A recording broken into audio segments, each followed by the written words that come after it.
Intellect, the truth.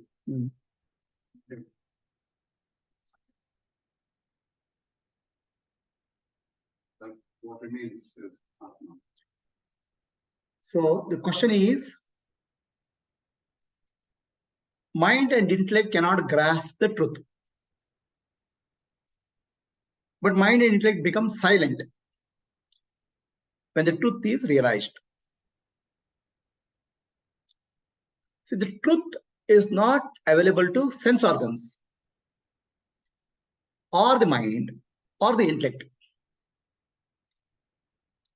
because sense organs and the mind or intellect are very limited in nature.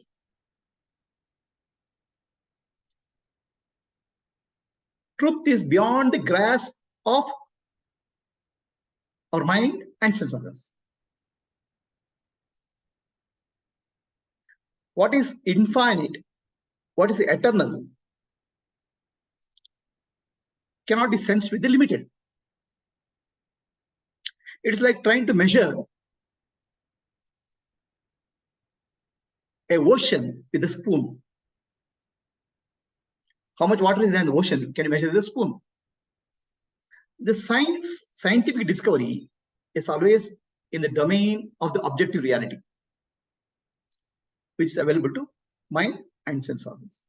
But it's never complete because the subject is left out of a discovery. The self is left out of scientific discovery. Self, which is all pervading and totality, is beyond. How can a wave understand ocean? How can a river understand the ocean? So wave understanding the ocean is possible only when wave realizes I'm one with the ocean. I'm not separate from the ocean. That's the best way wave can realize the ocean. A river can understand the ocean by merging with the ocean. In a sense of separation, you cannot understand the truth. On the other hand, the truth gets distorted by your sense perception. It is like 5 blind men trying to figure out what an elephant is. Somebody touches the trunk and says bent. Somebody touches the tusk and it says hard. Somebody touches the tail and it says soft. So now, a person who touches the trunk will say trunk is bent. Elephant is bent. The person who touches the tail will say elephant is soft. Because with their limited sense organs, they are trying to figure out what elephant is. The question here is, when they say elephant is soft, are they saying the truth or untruth? They are telling you partial truth. They are sensing the elephant, but in their own way. So all perceptions are partial truths. They are not complete truths. Okay. So when I see the sun exists. The truth is existence. I'm seeing existence only, like a blind person seeing the elephant only. But my sense organs see the sun. So sense organs see the limited sun.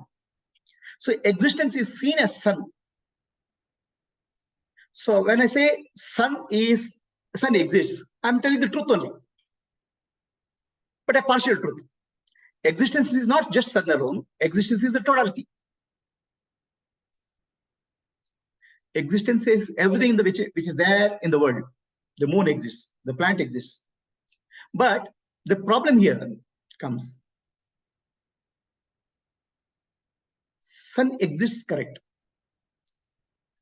Sun also has a life. One day sun will die. But existence doesn't die. The flower dies. Flower is born, flower dies, but existence doesn't die. Existence appears to us in various forms for sense perception. So when you are seeing the existence in the form of flower, in the form of sun, you are seeing God only. But the flower is not existence. Existence is appearing as flower. Existence is infinite. Existence is eternal. The flower has a limited life. Existence appears as various objects in the universe.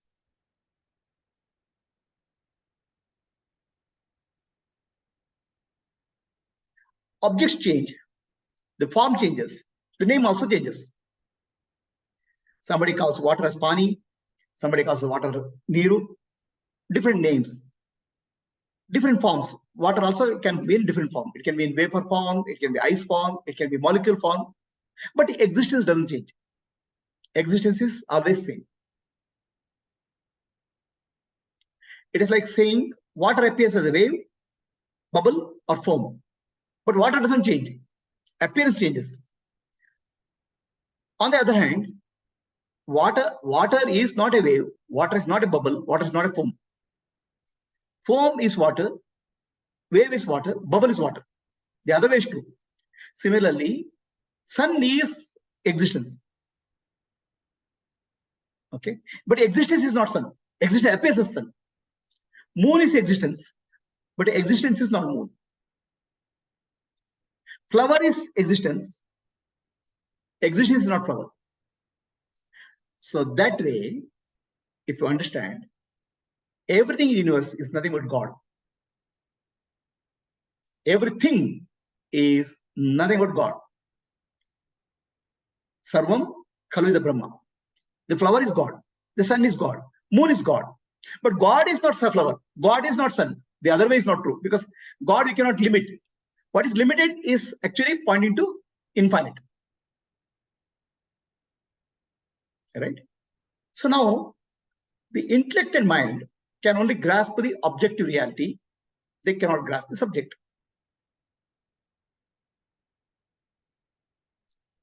The subject is pure awareness, knowing, that we call as Atma.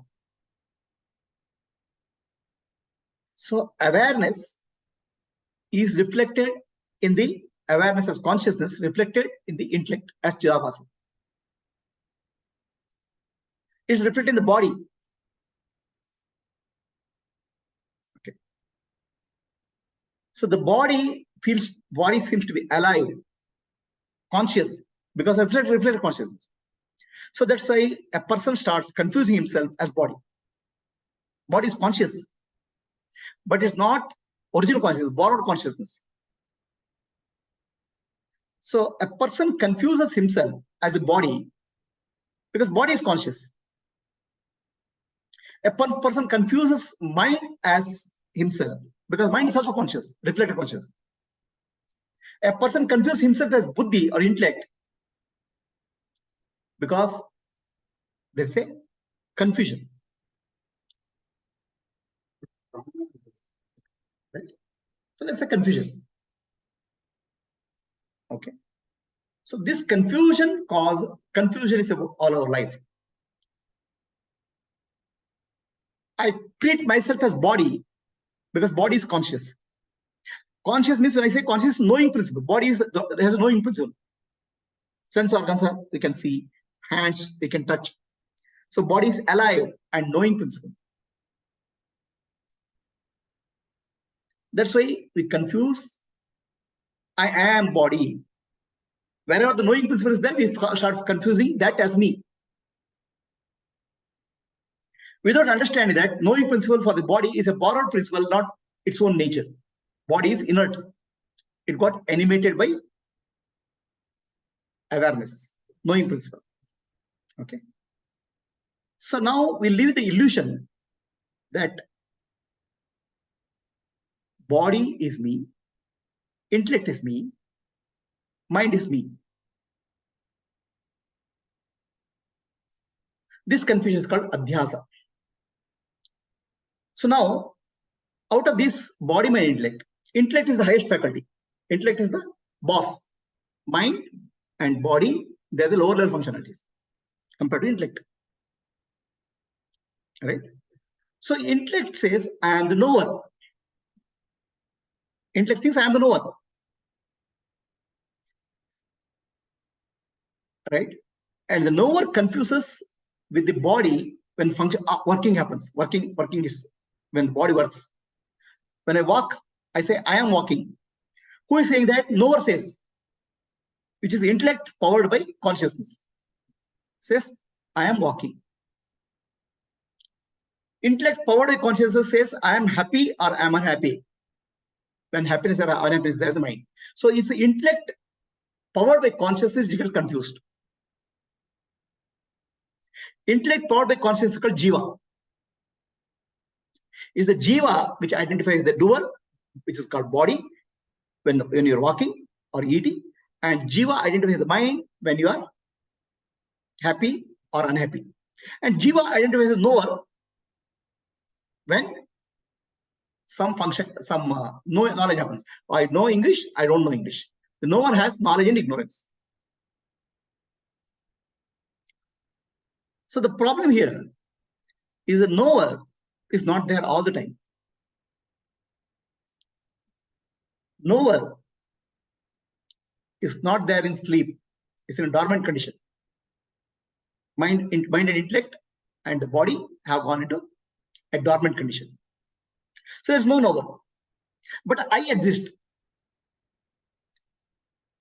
That I exist in deep sleep.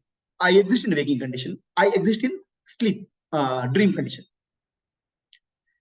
While the intellect and the body and the mind appear and disappear in the waking state and dream state. Dream state, another intellect, another mind appears. In deep sleep, all are dormant. So waking state personality is different from dream. Dream personality is different from deep sleep. Dream and waking state personalities disappear in deep sleep. But I am consistent. I am always there. I am always there. So that I am, which is always there, is called sakshi or witness. In reality, one who is always there is giving power to the intellect. Intellect is not the knower. Intellect gets powered as the knower because of reflected consciousness. Knowing is not an ability of the intellect. Knowing is an empowerment of intellect. Knowing is borrowed power of intellect.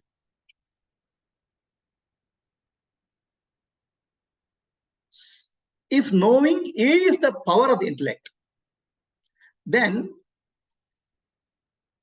when the thoughts are there or emotions are there, I know there's emotions. But when the emotions are not there, also I know that there are no emotions. So the presence and absence is both recognized by somebody, something, or witness, which is beyond the intellect. Knowledge and ignorance, both are recognized by the knowing principle. Thinking and no thinking, both are recognized by knowing principle. The knowing principle is present when an object is present. And knowing principle is present when the object is absent also. That's why I know nothing is there. So that way, presence is detected called anvaya, and absence is detected vyatireka. Anvaya and vyatireka both are detected, are known by the knowing principle. Knowing principle is the highest principle. Intellect and mind and body are derived principles.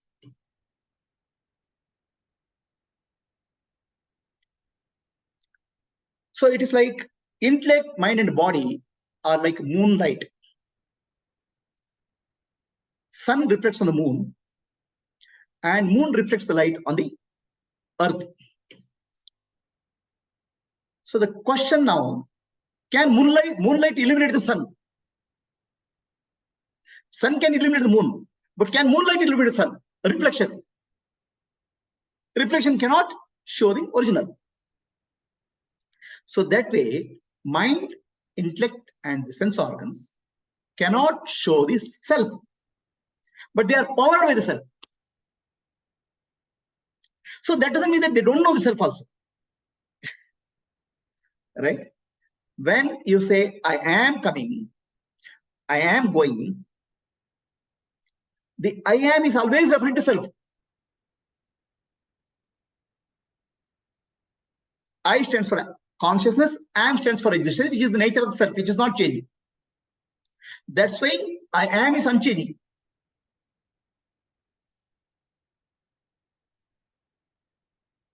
But the intellect cannot know the self. So that's why it confuses with the object called body. It confuses the object called the mind. It confuses the object called knowledge, intellect. I cannot know the self, but I am referring to the self as I am. So then intellect will say, I am body. It will associate with the non-self called body. What is possible?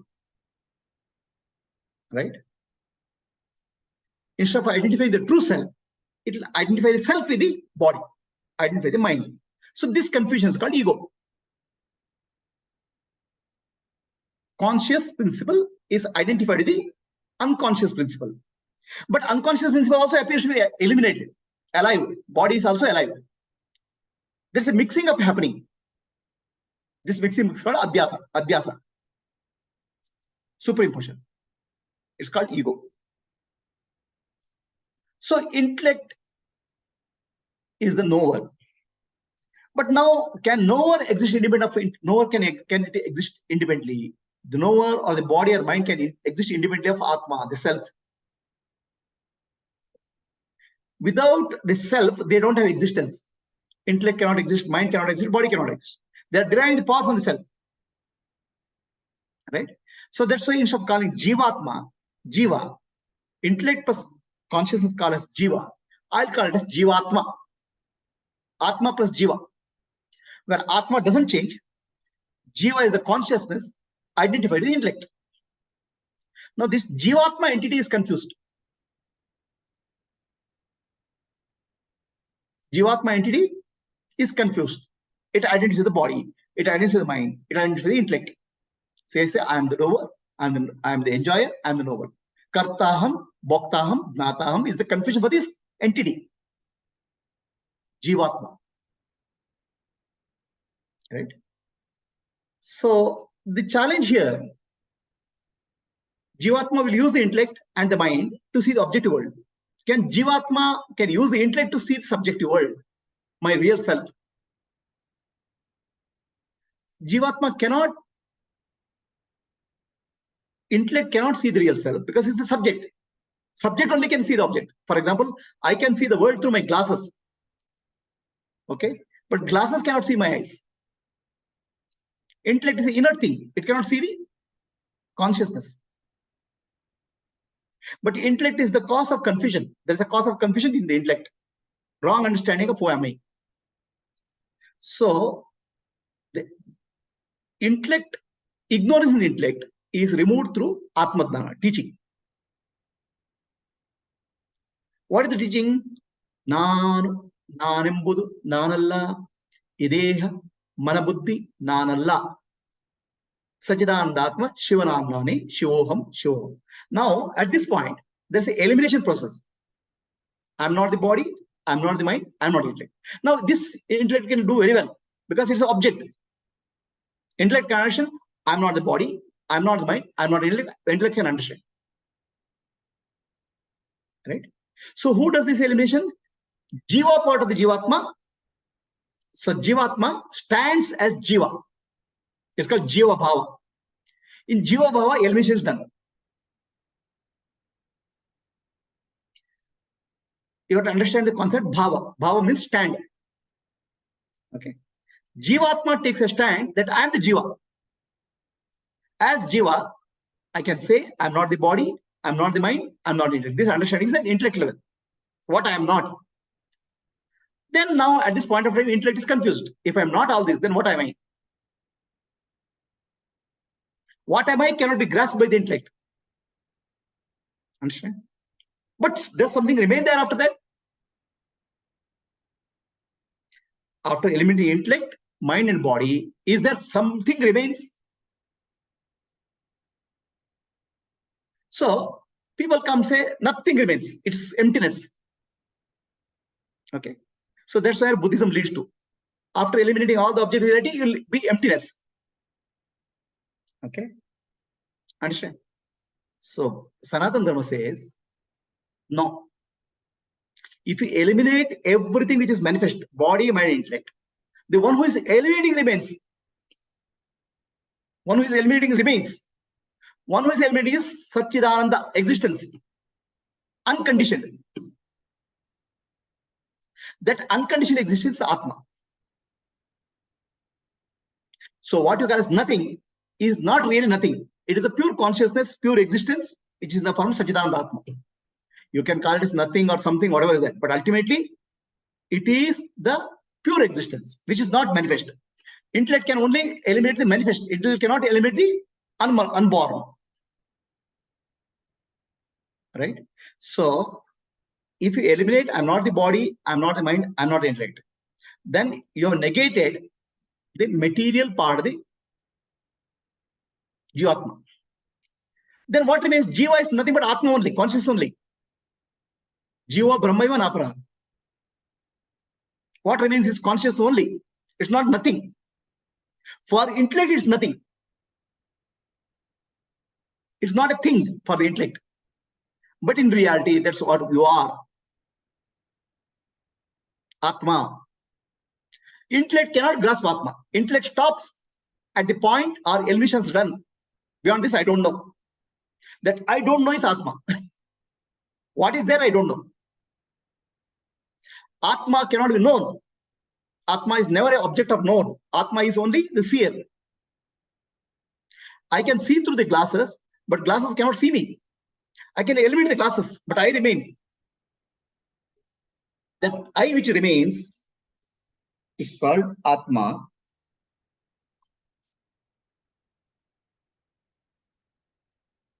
So that I which remains is called Atma or Brahman.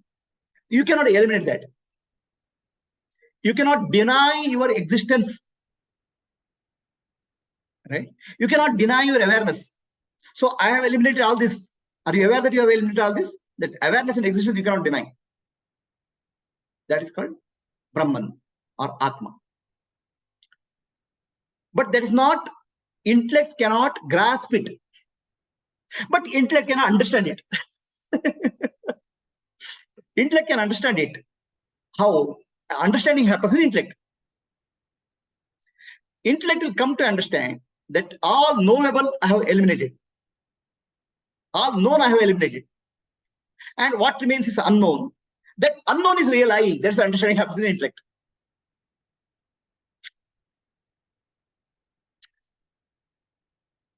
See, Adnana and Jnana both are in the intellect. Jnana and Adnana. Right? Knowledge and ignorance is in the intellect. Intellect has ignorance saying that I am the body, I am the mind, I am the intellect. Intellect cannot know the Atma as the object. Then it concludes, I cannot know the Atma. I don't know. Okay? Right?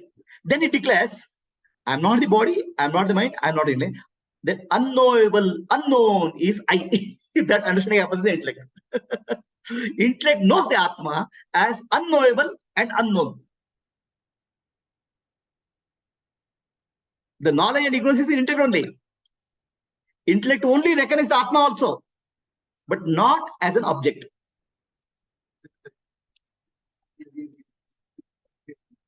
It recognizes existence as unknown, and that existence is I. Then there's a peace. See, intellect cannot know the Atma. It eliminates everything, but it cannot eliminate the eliminator, who is existence, who is Atma. And intellect cannot know the eliminator also. Understand? Then intellect says, oh, I have come to a dead end. I cannot eliminate the eliminator. But there is an eliminator. I cannot know him because he is not object. It is unknowable. Something is there. Unknowable. What is that unknowable? I don't know. Does it exist? Exists. Is it aware? It is aware. That unknowable existence awareness is my real self. I am that. That understanding happens in intellect. But that is unknowable as an object, but knowable as a pure subject. It's my subject. That's what intellect understands. It's I. Right? So ultimately, jnana or adnana is in the intellect only. Intellect only is eliminating all knowable. And it ends up with the unknowable. Eliminator, who is Atma. Okay? So intellect says, I can't know him. Intellect can't know him because it's not an object. It's not available to sense organs and mind. Right? Unknowable. But does it exist? Yes. Awareness is there. That unknowable existence is my real nature. That's the conclusion which happens in the intellect. Unknowable existence. That is, I am that, meaning of that. With that, there is a peace. Search ends. You have reached the unknowable, but existence. That unknowable existence is myself. That understanding happens in intellect. That understanding overrides all known reality. What is known? This is called Atma Jnana. To the point, because I think that body mind is not being connected. Intellect thinking is not being all this. It's unknowable. That what is powering all this is unknowable. That's where we have the help of Vedanta comes into picture. Okay, Vedanta says that unknowable is Brahman, Atma. So you have to intellect will require pramana or authentic means of knowledge to conclude that unknowing is me. I am. So that's where Vedanta comes into picture. Right? Intellect. There are many things for unknowable to intellect. Not just Atma. For example, Earth is going around the sun. Sun is going around the Earth. Okay. It is in reality, Earth is going around the sun. Okay. Intellect does not, mind and sense organ intellect cannot comprehend Earth is going around the sun. Then pramana is given. Pramana is means of knowledge. What is means of knowledge? Science. No. Earth is going around the sun. So intellect will accept the pramana. Understand? That's why intellect is quiet now. Similarly, when intellect is reaching unknown, a pramana is given to the intellect. Tat tvamasi, that you are. That unknowable is you are. That's called pramana. So with Veda pramana, intellect becomes quiet. Oh, I am that unknown. That's called Brahman. Right? So the problem with the systems where there is no pramana, Veda pramana, they end up in unknowable as nothingness. Shunya. They become Shunyavadis. Right? In Vedanta, we understand that unknowable is Brahman and Brahman is full. That's why I declare myself as Aham Brahmasmi. I am full. If Veda Pramana is not there, there's no means. You have already reached a dead end. Okay. In the dead end, you say everything what is beyond dead end is nothing, empty. Because intellect can't understand it. Right? Things which intellect cannot understand, it will say it's not there. Nothing is there. For example, what is there in deep sleep? Waking intellect will say nothing is there. Because waking intellect cannot understand what is there in deep sleep. What is not understandable, intellect will say nothing. So that's why scriptures who don't have basis in Vedanta, they will declare that nothing, that what remains as nothing, emptiness. In Vedanta, because we have Veda Pramana, we believe in teaching of Vedanta, Veda Mata, Tattvamasi, we believe in teaching of Guru, then I'll say, oh, I have reached the dead end. Now, beyond the dead end, what is there is Atma. I am that Atma. I am that Brahman. That understanding comes. There it's the peace.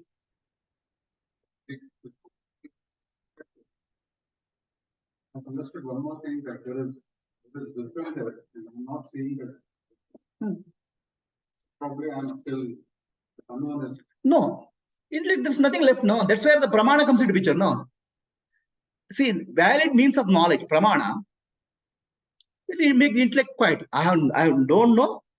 Unknowable. Atma is unknowable. Atma, I cannot know it. Atma only powering me. That pramana is coming from the Veda. That's the full stop. Then the mind becomes silent. Now, will intellect remain? Intellect and the mind and the body, will it remain separately? It is not. The separation was a concept which was there in the mind. So what I called as anatma, the intellect, mind, and the body, is really atma.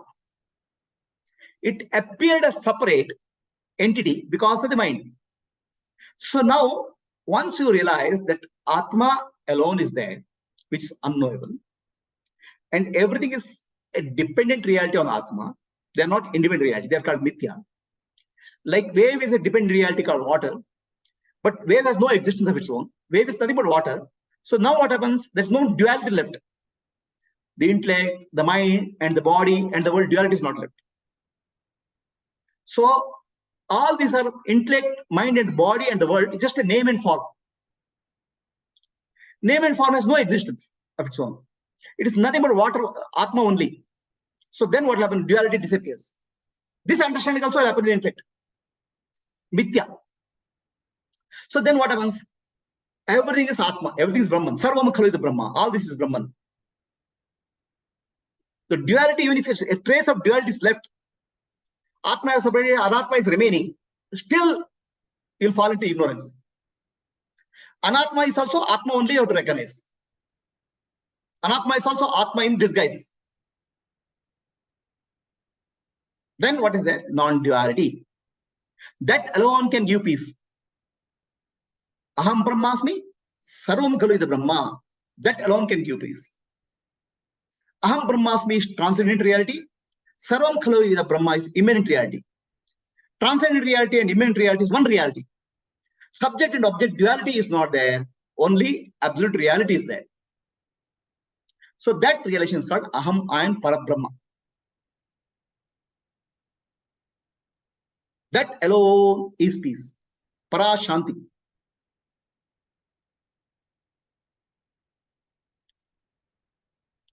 Any questions for people on Zoom? Anybody has a question?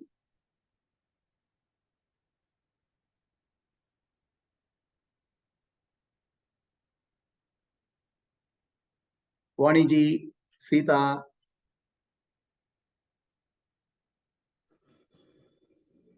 No, it's quite clear. Okay. Absolutely clear, Prabhuji. Okay. So, Vasuki, Vasudha, Obalan, anybody has a question? Just join, Prabhuji. Oh, okay. So, is it clear? So, intellect will declare unknowable is Atma, which is real I. It is Brahman, based on the Veda Pramana.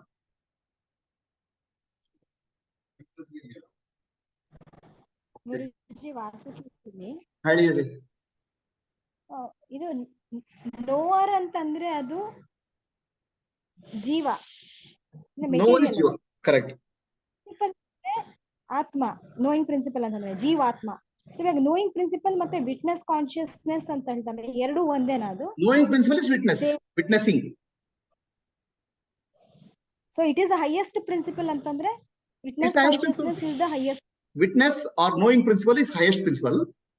Witness, as long as witnessing is there, it's called duality is there, witness and witnessed. But once we realize the witness is nothing but mithya, then there's no witness, it's only Brahman which is there. Okay, Guruji. Right? Yes, you are saying something? Yeah. Taking object, thoughts. More subject object. Where does that finding of that awareness happen when you know? So subject and object, when they dissolve, when they merge with each other, when does the wave merge with water? Wave is always water only. Wave never merges with water. Wave doesn't have to merge with water. When does bubble merge with water? It cannot. It's already water. So bubble has to remove the understanding that I'm separate from water. That's what happens when you realize I is Brahman, unknowable, unknown principle, awareness is Brahman. So everything being Brahman, everything being name and form is mithya. All naam ke vaste. So flower exists, the tree exists. Okay, now I'm calling flower as separate from tree, but existence-wise they're same. Sun exists and elephant exists. Elephant is different from sun, but existence-wise they're same. So once we really focus on the reality of existence, the name and form are mithya, unreal. Flower exists, tree exists, flower changes and flower dies, but existence doesn't die. Tree dies, but existence doesn't die. The existence is eternal reality, Brahman. And I am that Brahman. So form and name are just appearances like wave. Even when wave appears, it's never separate from the water. Similarly, even when the flower appears, flower exists. Flower is, tree is, sun is. The isness is same. Actually, the right way of saying is existence appears as flower. Existence appears as tree is more appropriate way of saying it. Appearance changes, but existence doesn't change. So appearance is mithya. Mithya is temporary. It appears and disappears.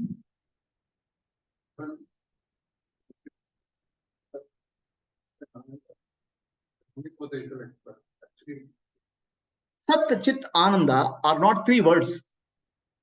Sat, Chit, Ananda are not three words. Sat, Chit, Ananda refers to the same one reality.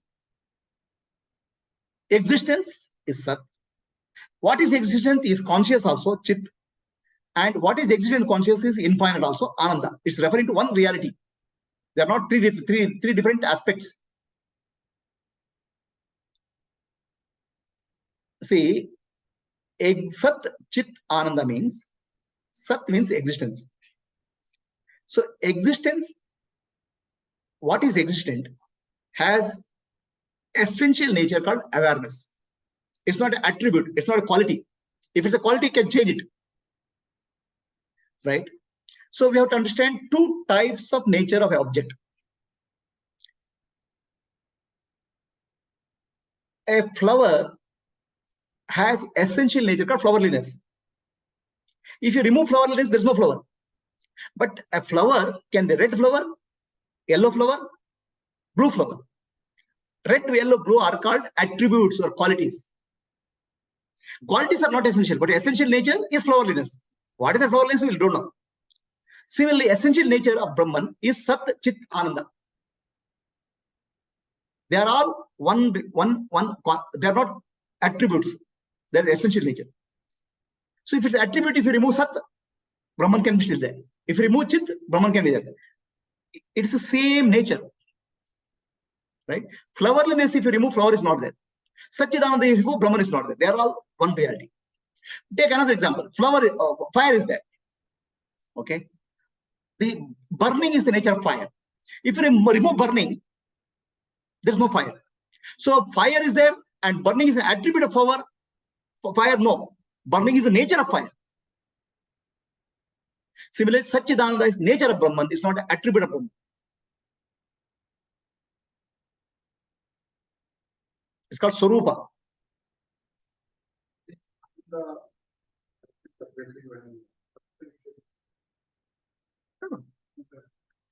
Sat, why Sat, Chit, Ananda? Sat means existence.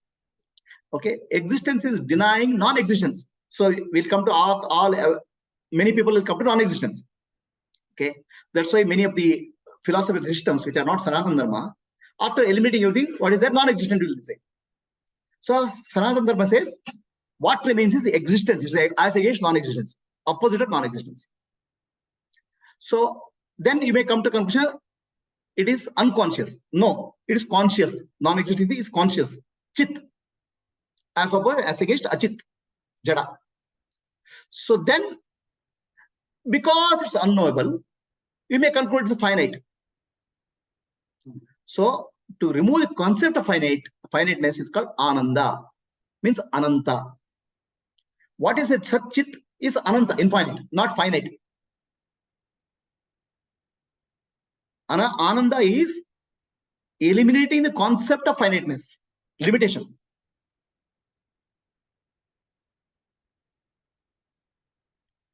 Okay. So anybody else any questions on Zoom?